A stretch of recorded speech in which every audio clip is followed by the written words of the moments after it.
A lonely girl finds freedom, adventure, and friendship through her trusty Honda Super Cub. Is this a manga worth taking a travel with, or is it one you should ignore? Let's find out, shall we?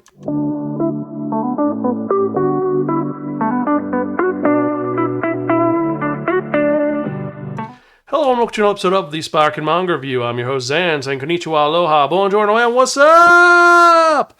Hope you're doing good and hope you're excited for another fun-filled episode of this awesome podcast you can find at www.spirakin.com.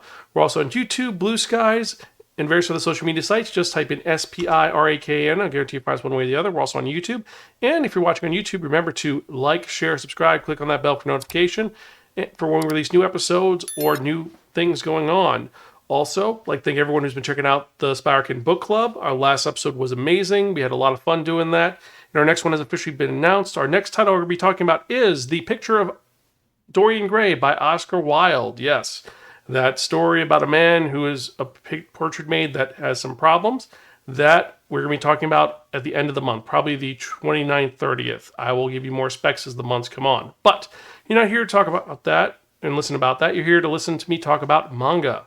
So actually, let's get to it. And yes, I am wearing a motorcycle jacket, one which is for one of my favorite cosplays ever, but I digress. So let's get to it.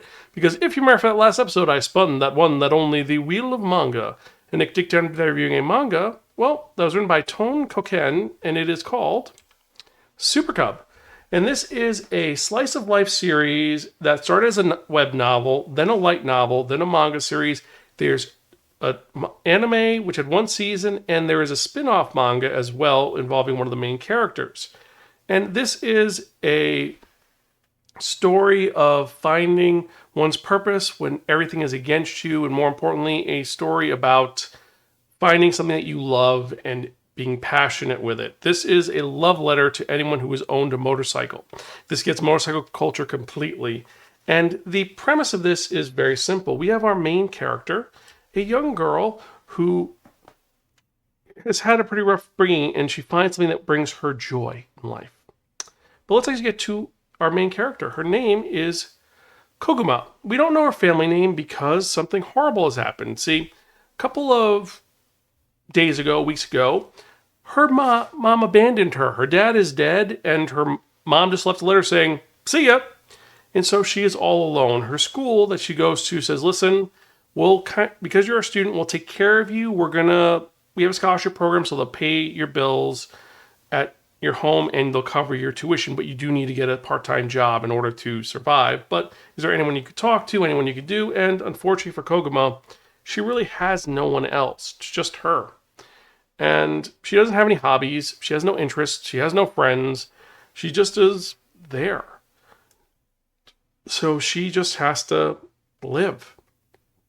And everyone's like talking about this girl now, like, oh, she's the one whose parents abandoned her, who left her alone. And she doesn't really react because she just is thinking about life, how to survive. What curry am I going to buy today? What rice am I going to get? Do I need to buy more barley tea? How am I going to survive till tomorrow? And that's what she focuses on, but she doesn't really have anything else going for her. And so it's kind of a boring and lonely life. And that's how she goes through her days until one day, when she's trying to get to school going uphill, she notices a guy pass her driving a Super Cub. Now, for those of you who are unaware, the Honda Super Cub is the bike. This is the most popular bike sold around the world throughout history. It is not like a big boy like a Harley Davidson or a Kawasaki. The Honda Super Cub is actually classified as an underbone, meaning it's like a step above a moped, but not really. It's like 94 to 124 cc's. So you can go up to like 55 miles an hour. They're pretty small, but they're like I said, they're kind of a mixture between a moped and a motorcycle. They're in between, but they're pretty versatile. And like I said, they're extremely popular around the world. They're the most popular selling bike in history. And Koguma sees this and she's like, wow, I could have a motorcycle and go up hills. And that's what she thinks. So she's like, you know what? And she's obsessed about this over her day. So she eventually goes to her local bike shop to see what she can do. And when she gets to her local bike shop, she sees the prices. And as I said, her mom abandoned her, her dad is dead, and she has a very limited income.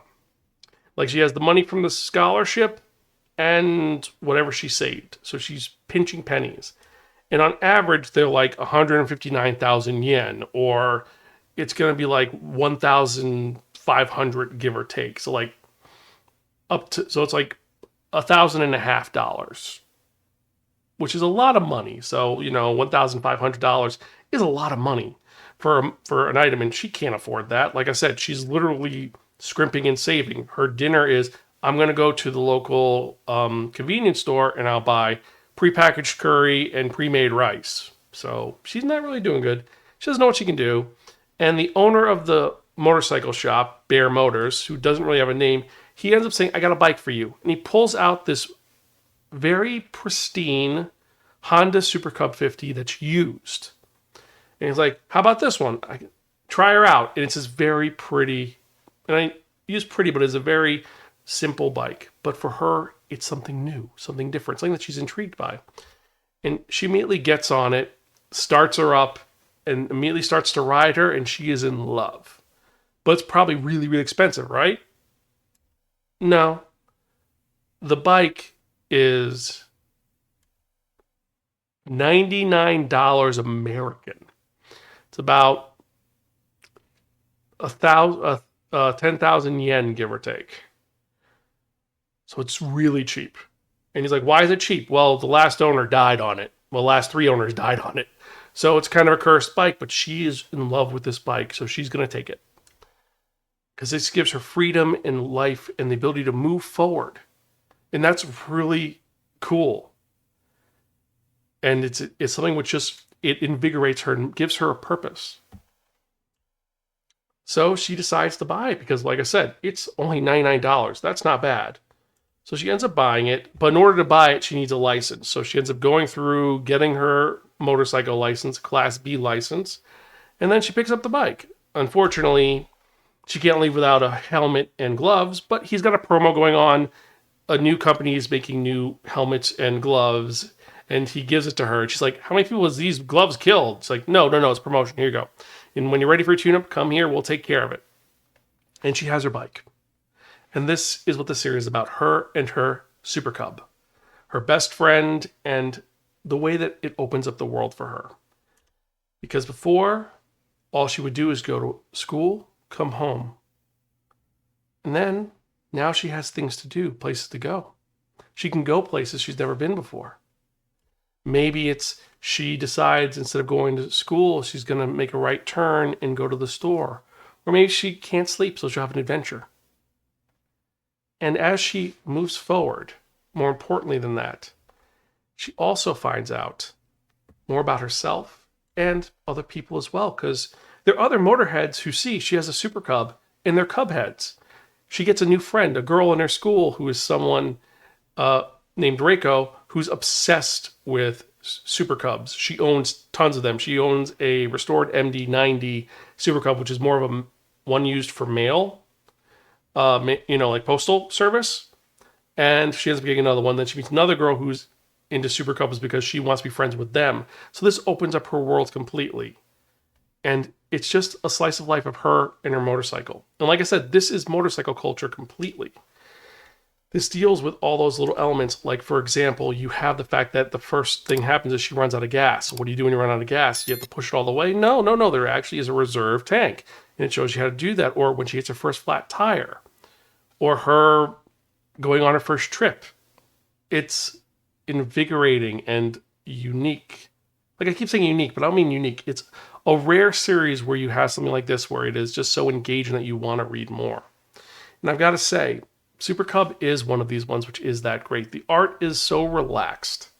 It's similar to, for example, Oh My Goddess or Oh My Carrera, which are two great motorcycle and vehicle themed mangas where they take this, just the backgrounds don't matter. It's about the machinery, and that's what you focus on. But then the characters, they're so simple, but you're able to engage and you know who every character is.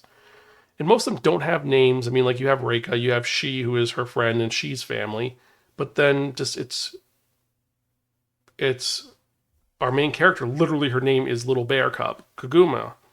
And you don't know anything about her, really. Like, her lifestyle, just that, her mom abandoned her. That's all you know. And she's living in a little apartment. But later on in the light novel series, she does go to college, and one of the many things is where I ended up leaving off. She had just decided I'm going to go to a college to let me have my bike because most colleges won't let me have my bike because the bike is her life, and that's really cool. It is a not polarizing. It is a very just inventive story which draws you in.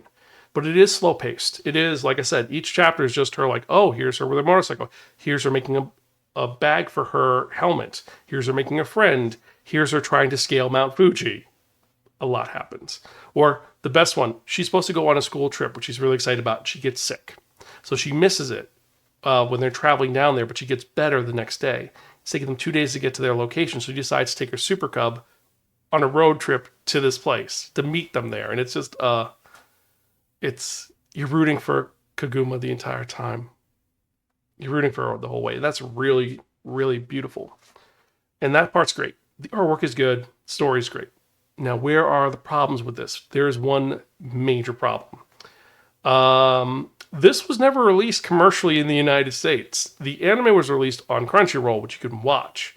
The light novel and the web novel are available through alternative means. Like, I had to order this manga to get the actual physical copy, which ironically I left at work. But you have to order this to get it, and you have to get it throughout whatever means you can to find this, because I don't know if this will be released. I hope someone picks it up. I would love Yen Press or Kodansha or even Denpa or Viz to pick up this story, because it is such a good story. It's one which it makes you want to think about things that you love, and it gives you an enjoyment that you don't expect. And like I said, this is motorcycle culture, which a lot of people don't know about, and it's really cool. And, well, what can I say? There's a lot I could say about this, but I'm pretty much going into the elements, because the character, she is very quiet, but you get into her headspace completely, because as someone who has nothing and then she gets something and it becomes her life, that's something which that happens to a lot of people. You find that niche, you find that hobby, that gimmick, that item that becomes who you are. You know, like, say, manga, for example, or podcasting, or cooking, or writing, or art, or video games, or collecting Gunpla. All of these things help you establish who you are, besides you being just here's worker drone number 42 from Sector 7G. They help you identify who you are and find who you are. And this series is about someone finding who they are. It's about growing up, and it's just great. I gotta say, I love it. But like I said, the fact that it's not released commercially and that you have to go through insane means to like I said, I had to buy a physical copy and I had to use Google Translate to translate each chapter. It's cool. I like it, but it's kind of annoying. I would love a physical release of this. And if anyone is listening, maybe Kana, maybe someone, release it. Get a license for it. I would pay for the light novels for this. J Novel Club, if you did that, I would totally pay for it. But I'm done begging. So for that reason, I have to give this manga, which is so cool. No. Borrow from a friend and don't return unless offered. Pocky. You're sympathetic to Koguma because Koguma is someone who's had so many bad things happen to her, but you do want her to succeed and you enjoy every success she has. And the simple art adds to the story because it's so simple from her point of view that her world isn't open until she gets the bike. And when she gets the bike, suddenly the world does open up. And this is a rare subject. Like I said, it's a subject about motorcycles, not motorcycle gangs, about owning a motorcycle. And it makes you actually want to get a Super Cub because they are actually fairly inexpensive. The only problem is that I am someone who's 6'3", and Super Cubs cap out at like 220 pounds, so I'd have to get something a little more. But anyway, digress. It's like a beginner bike, but anyway. And like I said, the only con is limited availability with no current U.S. license. Also, if you're not a Slice of Life fan, you will not like this. But I say give it a chance. The anime is available on Crunchyroll if you want to check it out. There's also another series created by the creator of this manga and light novel series called Akame's Sailor Uniform. It's very similar in the vein of that this is just a very slice of life, enjoy life thing going on with that. But I digress. So if you have any comments, if you agree with me, disagree with me, email me, zanspirakin.com or tweet me at Spirakin. And our question for the day is going to be, do you have a hobby that is your thing? Well, obviously for me, it's going to be manga and books and podcasting. But I'm also a cosplayer. I'm also someone who collects board games. I'm also someone who writes, who cooks, tons of things. What is your big thing that is your thing? Mine is podcasting, obviously. But let me know your thoughts. Email me zansparker.com or leave a comment down below on what is your thing. But anyway, with that in mind, let's actually get to something else kind of cool. And what we're talking about, we are talking about the manga of the week. We've got some fun ones that were released this week. And so, starting off, we've got Bliss number 4. We've got Blue Lock 17. The Blue Wolves of Mibu, Volume 4. Cat Gamer 7. The Dangers in My Heart, Volume 10. Eat by Nagabe. Failure Frame, I Became the Strongest and Annihilated Everything with Low-Level Spells, Volume 11.5. This is the novel. Farewell My Odin, Volume 1. Goblin Slayer, A Day in the Life, Volume 2. Huntress, new series. Helena and Mr. Big Bad Wolf. How Did I Turn My Best Friend Into My Girlfriend, Volume 3. I Crossdressed for the IRL Meetup, Volume 3. I was reincarnated as a 7th prince so I could take my time perfecting my magical ability, Volume 14. The Ice Guy and the Cool Girl, Volume 9. Icehead Gill, Volume 1. It Takes More Than a Pretty Face to Fall in Love, Volume 1. The Legends of Exorcism, Zhanbao Fuya Lu, Regular Edition, Special Edition, and Hardcover Edition all being released. Let's Buy the Land and Cultivate in a Different World, the manga, Volume 7. Love is an Illusion, The Queen, Volume 2. The Most Heretical Last Boss Queen from Villainous to Savior, Volume 8. My Name is Shingo, Volume 4. Plus-Sized Elf, Second Helping, Volume 4. Reincarnated as a Dragon Hatchling, Volume 7. Saving 80,000 Gold in Another World for My Retirement, Volume 7. See Me, number 21. Shangri-La Frontier, Volume 15. The Spirited Away all-in-one edition comic book, which is really cool. Trigun Maximum 4, the deluxe edition. This is the 4th in the hardcover series. Well, actually 5th if you include the original Trigun. And I love the fact that this has gotten the alternate Punisher with the 2 joint guns. The Valiant Must Fall, Volume 4. And last and certainly not least, we've got Your Lie April Omnibus number 3, which is Volume 7, 8, and 9. So these are the manga releases for the week. What are you most excited about? Let me know. Email me at zansparkin.com or tweet me at Spirekin. For me, my top 5 for this week are going to be Eat Volume 1. Let's be honest, I love this guy's artwork, and this new one looks exceptional. Farewell My Odin Volume 1 seems to be a little bit of Vinland Saga mixed with a couple of other elements. So we'll see how that goes. Huntress Volume 1. I love a good horror story. Icehead Gill has been promoted on Viz as something big. It's apparently a new shonen series that might become bigger than Hunter x Hunter. I'm going to have to wait and see on that. And then The Spirited Away all-in-one, well, it's a graphic comic where they literally take the frames, but Spirited Away is such a great story. I can't wait to see this. And also, speaking of that, for Spirited Away, there's an announcement that they're actually going to be doing a 4K or IMAX upgrade for Princess Mononoke in March. I'm super excited for that. I can't wait to see when that comes out. I'm probably going to go see it either opening day or that weekend because, well, it's Princess Mononoke, which is my gateway Miyazaki film. I saw that way too many times in theaters when it first came out. I used to collect all the stubs. I think I have them somewhere. Well, no, they're going to be back in New York, but digress. Anyway, thank you for checking out this podcast. I appreciate each and every one of you, every email I get, every comment I get. Just gives me more motivation to keep doing this podcast. And I love doing this. I want to keep doing this to an old man who has to read manga with thick glasses and, well, magnifying glass in large print. And I'm going to keep doing that. So thank you so much. Just gives me more motivation to keep doing this podcast. I still will. I do want to say we still have our Patreon going on. We have our GoFundMe, which is a way to help me keep this podcast going at tinyurl.com/Spirekin or GoFundMe.com/Spirekin.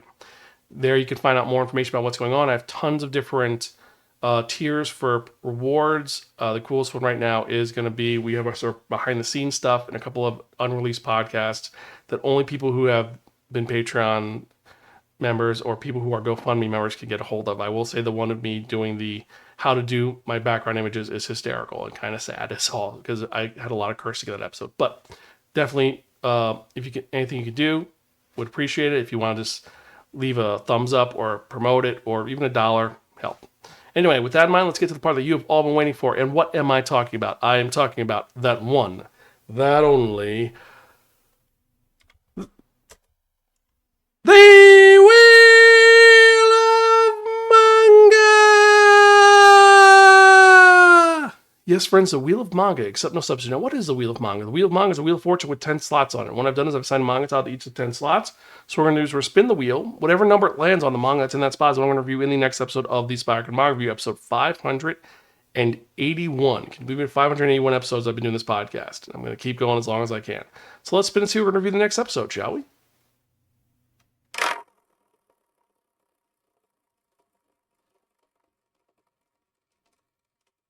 I've updated this with a couple of digital topics because some people say I should be doing digital mangas as well, the ones that are released on the official website. So let's see what we got.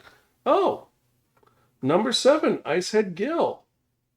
That's kind of funny. I didn't expect that one, but Icehead Gill.